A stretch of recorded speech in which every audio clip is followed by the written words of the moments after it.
Pessoal, como fazia na abertura do Chico City, lá do Chico Anísio, lá, show. Consegui. Vamos lá. Quarto e último vídeo aqui da série, mesma camiseta, Estado Imaginário. Vamos que vamos. Gente, o pacote que eu falei, o lote que eu falei que a Amazon Prime pegou ali dos filmes dos anos 80. Da Canon Filmes lá dos irmãos israelenses, o Menahem Golan e Oran Globus. E eles faziam então aquela coisa da cacetada de filme e tal, e, enfim. Vou entrar mais no mérito aqui nesse vídeo de hoje, porque acho que cabe fazer uma live falando sobre eles, sobre os dois irmãos, né, os Gogo Boys lá, e falando sobre o que eles fizeram de produção que foi relevante, foram icônicas, a cultura pop, eu gosto bastante, por conta do que eles fizeram também de trabalho, porque eles trouxeram a gente e que com tanta força volta até hoje, né? Então, sem mais delongas, vamos falar hoje, que vai acabar sendo também uma abordagem de homenagem, já que eu não fiz, ele merece. Eu não fiz o vídeo específico que eu costumo fazer, me faltou aqui correria de tempo, trabalho, me faltou o tempo, mas eu estou tentando corrigir isso e é um dos motivos também que eu estou fazendo esses vídeos na sequência, tá? O nosso saudoso Chuck Norris. Então, o poderoso, né, o indestrutível Chuck Norris fica aqui como uma homenagem póstuma para ele, porque nós vamos falar hoje sobre Invasão USA, Invasão Estados Unidos, tá? Que é um daqueles filmão dele, é um filmão dele que eu assisti também no CineStar, gosto muito, e eu acho que esse é um filme que não envelheceu mal. Roda a vinheta.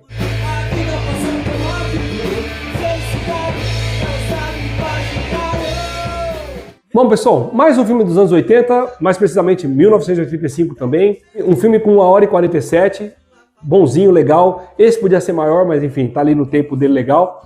É um thriller de ação. E aí tem aquela contundência que eu falo, tem aquela coisa mais ágil, mais dinâmica. E o Chuck Norris ali no auge da sua forma, literalmente, tá? O cara ali que tava bem. A interpretação aquela do Chuck Norris, gente, não vamos pro lado, o cara fazia, né? Quem sou eu? Vamos pra Fran. O Chuck Norris era o cara que, nas caras e bocas dele, era o cara para fazer Shakespeare? Não, né? Então, enfim, não é essa questão, também não era a proposta. Mas ele mandava muito bem. Os irmãos Golan e Globus, eles têm um mérito, porque, como eu falei no vídeo anterior, eles colocaram com um ápice, lembrando, né? Chuck Norris estreou lá com o nosso saudoso também Bruce Lee, foram muito amigos, mas ele teve um resgate ali, a lá Tarantino, né? Os dois colocaram, vamos colocar esse cara aqui nesse filme de ação e vamos dar uma produção legal. Então, eles fizeram isso com o Chuck Norris, fizeram isso com o Charles Bronson, mais velho, mas que eles colocaram o desejo de matar ali numa continuidade, né? Bastante precário, algumas coisas, mas algumas coisas interessantes também, né? E colocaram o Jean-Claude Van Damme no Grande Dragão Branco. Então, só pelo Grande Dragão Branco, que agora eu vi que é um trava-língua. Ai, meu Deus do céu. Enfim, ele já tem um mérito na história, né? Então, olha só o tamanho que os caras têm em relação ao que nós conhecemos hoje, até hoje, da cultura pop e do cinema de forma geral. Bom, qual que é a premissa ali, da história ali? Nós temos um cara, um terrorista russo, tá? E aí já começa um destaque. Para mim, um dos caras assim com a cara mais contundente, me incomodava vê-lo, o jeitão dele, a cicatriz dele, o negócio ali dele. Ele tinha uma coisa de um vilão mais clássico, assim, aqueles vilões tipo 007, sabe assim? Tipo do James Bond, que é feito pelo ator Richard Lynch. Ele faz ali esse russo, o Mikhail Rostov. E o Mikhail Rostov já tem uma história já com o Chuck Norris, lá no passado. Faz um agente da CIA ali que tá meio que aposentadão, tá vivendo lá na cabaninha dele lá, afastado lá no casebrezinho dele lá, no meio do pântano lá da Flórida, caçando jacaré, é um crocodilo Dundee, lá, caçando o jacaré Dundee.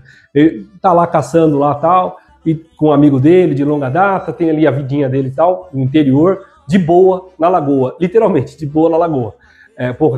Aquelas lanchas, eu adoro, eu tinha uma série que eu gostava, aquelas lanchas, legal pra caramba, toda a cena com aquela lancha. Gente, toda vez que eu vejo esse tipo de lancha, eu esqueci o nome agora, eu vou colocar depois aqui na edição, tá? Me falhou, porque eu sabia. Enfim, nos filmes, toda vez que aparece essas lanchas nesse local, assim, nesses charcos, eu acho ótimo. Não sei porquê, eu tenho uma coisa assim que pra mim, toda vez que aparece isso eu acho legal. E todo filme, olha que loucura isso, agora que eu tô pensando nisso, todo filme que eu vejo que tem isso, a série, é legal. Pra mim, pelo menos, tá? Enfim, e ele tem, lógico, né, que eu ia fazer isso na capinha, que o Ed vai fazer pra mim, tem um tatuzinho, né, de estimação. Tatuzinho é tudo ali. Eu lembro, inclusive, tem uma coisa que eu lembrava do filme, além das metrancas do Chuck Norris, né, segurando, característico e tal, é do tatu. Então, tatu caminha dentro. Desculpa a brincadeira. Mas enfim, vamos lá. E aí, esse Rostov, né, o Lynch, ele fala assim, não, vou fazer... É uma coisa meio psicológica, eles foram adentrando ele e a equipe dele, a equipe terrorista nos Estados Unidos, e eu vou derrubar esse império aqui, né? Então, é um filme que ele vai lá, joga, né, a bandeira dos Estados Unidos lá pra cima. Pra quem não gosta disso, gente, né? Enfim, quem não gosta de Chuck Norris, nem veja. Mas pra quem não gosta, gosto de Chuck Norris, mas eu não gosto dessa coisa, mas é uma coisa na outra, né, gente? Se você não gosta desse patriotismo elevado, não vá pra esse filme, que você não vai gostar. Então, aquele pessoal mais antigo que assistiu, gostou, vai lá que não envelheceu mal. Aquele pessoal que nunca assistiu, se tem essa concepção... Para os novos eu falo, vai lá, mesma coisa, vai lá porque vocês vão achar interessante. Mas para os antigos, mas eu não gosto desse contexto, então não vá. Se você não viu por causa disso, continue não vendo, porque vai ser a mesma coisa. Não vai mudar nada, né? Literalmente. Então, assim, tem esse patriotismo elevado e tal. E aí, qual que era a pegada, né, dos irmãos lá israelenses, lá quando faziam esses filmes? Vamos colocar esse cara da ação, vamos colocar tiro, porrada e bomba mesmo, pra cima mesmo.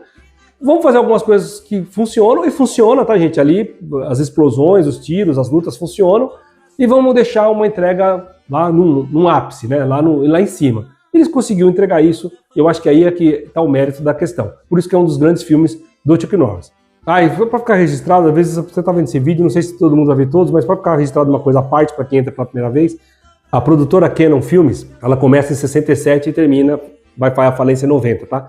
Só para colocar a informação aqui também nesse vídeo. Um dos pontos altos do filme, eu acho que exatamente está ali nessa parte do pântano ali da Flórida, aquele charco, e de ter ali algumas filmagens na cidade, em shopping mesmo, ou seja, as locações são reais, tá, pessoal? Não é estúdio. Então, eu acho que é legal isso também. Quando a produção se propunha a fazer isso, eu acho que fica bastante interessante. Não vou falar crível, né, gente? Mas assim, fica bastante interessante, fica uma ambientação mais legal, fica mais próximo realmente da realidade. Eu acho que funciona. Para mim funciona, na maioria dos casos, tá? O efeito prático e esse tipo de coisa funciona para mim. E aí tem uma coisa engraçada, né? Tem um ator que faz uma participação ali, porque aí não é ponta, ele não é que o cara ele faz uma ponta que já era muito bom, assim, que é o Billy Drago. Billy Drago, ele era aquele cara com aquela cara que já dá um certo medo, assim, aquele cara que nasceu para fazer o papel do vilão, né? E ele tem ali uma coisa assim, daquilo, tô vendo o carinha novinho ali, que legal, poxa, né? Mas talvez não funcione, talvez, olha, veja bem, não funcionaria para outro papel, ou se você colocasse em outro papel, seria que funcionaria bem pra caramba. Sempre um cara que tem um estilo de fazer algo estranho, para mal, para ruim, para vilão, você trazer ele pro bom, seria interessante também. Não aconteceu. Billy Drago não aconteceu, ele sempre fez o papel do estranhão, a cara dele, bastante diferentosa assim. Ele tá ali, novinho, e para além do Chuck Norris, daqui da homenagem, eu queria fazer, também que é um cara saudoso, faz tempo já que não tá mais entre nós, eu acho que tem um ator ali que eu posso destacar, porque é um cara que ele aparece, quando ele chega no começo do filme ali, você já fala assim, puxa, é aquele cara que traz um peso. Fez muito detetive, né, na carreira. E é um ator chamado Ed Jones. O Ed Jones era um cara de teatro. Ele fez mais de 250 peças teatrais. Foram 35 filmes e 40 produções em televisão. Falando de anos 80, é lógico que quando ele aparecia na telona para mim, era muito agradável, porque ele é um cara da memória afetiva que eu tinha da TV, né? De muita coisa, série, policial e tudo mais e tal. Então ele tá lá, ele é um cara que manda muito bem, aquele cara que dava aquele peso legal, ideal para a história. Então acho que assim, convence, é um Chuck Norris na sua plena forma, é um dos momentos, é uma das obras que deixaram ele o ícone que ele foi e que ele é, e eu acho que fica aqui legal para ser um dos vídeos que eu falo dele. Lembrando, Chuck Norris eu tenho aqui já um vídeo falando do McQuaid de Lobo Solitário, né, com o David Carradine. Então já tenho já uma homenagem ainda quando ele estava vivo. Bom, pessoal, só uma coisa que eu queria falar para vocês, falando de curiosidade, e terminando, ufa, terminei, consegui. Primeira vez que eu consigo fazer isso, hein, gente? Aleluia! É o seguinte, o Prime Video colocou Invasão, pelo menos até agora, quando eu estou fazendo esse vídeo, colocou esse filme em inglês, com a legenda em alemão no automático. Em inglês. Por quê, gente? Porque não está com a dublagem original. Eu vou tentar colocar na edição aqui qual seria a dublagem original. Não sei se teve redublagem até agora, mas ele está com a original, com a legenda em alemão. Aí você fala, legal, coloca a legenda em português, né? Não tem. Está em alemão e todo o restante, que tem ali, acho que mais umas 6 opções ou 5 opções, só é poucas opções, não tem o português. E o detalhe, o espanhol tem dois tipos, o espanhol da Espanha e o espanhol latino, que eles falam. Estranho. Gente, cadê a dublagem do filme? Enfim, fica aqui o chamado aí. Você tem que assistir ali em espanhol. Bom, eu, né? No caso vocês podem assistir em inglês totalmente ou assistir na língua que mais... e legendado na língua que mais lhe convier, ok? Você aí que é poliglota aí, fica à vontade. Bom, gente, dito isso, vou ficando por aqui agradecendo a sua paciência, a sua audiência, ao prestígio do canal, a acompanhar toda essa maratona de vídeos que eu fiz aqui no Instalar de Dedos, né? Ou nem tanto assim, a edição conserta muita coisa. E deixando aquele valeu para vocês. Valeu em português mesmo, tá, pessoal? E saudade, Chuck Norris. Valeu, valeu. Eu tava louco de medo da